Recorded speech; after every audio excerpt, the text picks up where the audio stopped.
terpuruk. Kadang terpuruk ini kayak salah satu akumulasi atau penggabungan menyalahkan diri sendiri, putus asa, menyesal itu kayak terpuruk gitu. Aku udah jatuh seperti kayak gini.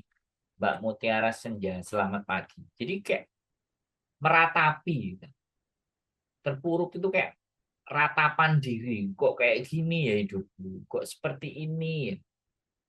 Aku kok gak pantas, aku gak layak. Karena nyambung Mas, kalau bahas ini nyambungnya ke masa lalu trauma dalam diri. Yes, itu juga ada. Jadi didikan di masa lalu, ya kan? Kalau sampean bilang ya. Anxiety, kecemasan sama penyesalan putus asa ini ya, kehidupan-kehidupan kalian di masa lalu itu juga sebenarnya berpengaruh di hari ini. Tapi sekali lagi,